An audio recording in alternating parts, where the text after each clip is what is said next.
আমি আমার স্বজনকে ফিরে পেয়েছি। আমরা ভাবিনি, আমরা হয়তো এটাই চিন্তা করছিলাম যে যেহেতু আমার মামা সম্পর্কে সবাই জানে সে কীরকম মানুষ, তাকে ধরে নিয়ে গেছে, কী কারণে নিয়ে গেছে সে কারণটা আমরা খুঁজে পাচ্ছিলাম না। তখনই আমার মনে হয়েছিল যে হয়তো বা তাকে আমরা হারাই ফেলছি, হয়তো আর ফিরে পাবো না, আর যদি পেয়েও থাকি কীভাবে পাবো। কিন্তু ঈশ্বরের অসীম করুণা এবং প্রশাসনের অকৃত্রিম পরিশ্রম সব কিছু মিলিয়ে আমরা আমরা স্বজনকে পেয়েছি।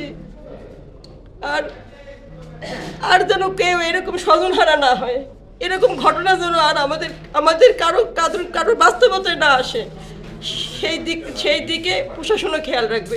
চিন্তার বাইরে আমি আসতে পারবো, কিন্তু আমার মানে চিন্তা চেতনার মধ্যে ছিল না। আমি সব চিন্তা চেতনার বাইরে ভগবান আপনাদের 10 জনের, আমাদের এলাকাবাসী 10 জনের আমার জন্য যা করছে, মানে এটা অচিন্তনীয়। আমাদের প্রশাসন, এখান থেকে প্রশাসন যারা ছিল এরা যথেষ্ট করছে। রায় বনিকে কভার করতো এবং শঙ্করকেও কভার করতো যে ক্যামেরাটা, এবং পিছনের অংশে যে ক্যামেরাটা ছিল সেখানেও তারা এই 3টে ক্যামেরা ভেঙে তাদেরকে অস্ত্রের মুখে জিম্মি করে ওই দিন 15 মিনিটের মধ্যে ঘটনাটা ঘটায়।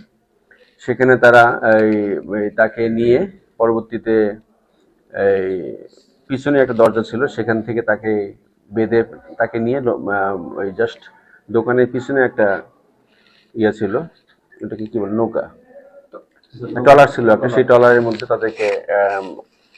তাকে নিয়ে চলে যায়। এই সমস্ত ঘটনায় তারা 9 জনের মতো ছিল। আমরা আমাদের ইয়েতে ছিল, আমাদের কাছে বেসিক্যালি আমাদের অফিসাররা যারা এখানে, আমাদের অতিরিক্ত পুলিশ সুপার সদর সার্কেল সাজেদুল, পাশাপাশি এএসপি বাউফল সার্কেল এরা, এবং ওসিডিবি এবং বাউফল থানা, এরা আমরা সবাই মিলে সিসিটিভি ফুটেজ পর্যালোচনা, পাশাপাশি বিভিন্নভাবে ক্রস চেকিং, টেকনিক্যাল সাপোর্টের মাধ্যমে আমরা এটা রিকভারি করতে সক্ষম হই।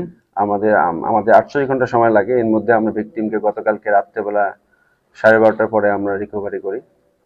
পরবর্তীতে আমরা এটার সঙ্গে যে জড়িত 5 জনকে আমরা অ্যারেস্ট করি। এর মধ্যে মাসুদ, যে এখানকার ওইখানে চাকরি করতো আর কি, সে একটা ফ্রেশ কোম্পানির সেলস এজেন্ট ছিল ওখানে। আর অন্যান্যরা এই সবাই পার্শ্ববর্তী এখানকারই, যারা আর কি এই ঘটনার সঙ্গে জড়িত ছিল। আমাদের আরো যে 4 জন আছে রিমেইনিং, তাদেরকে আমরা আশা করি ধরে ফেলবো।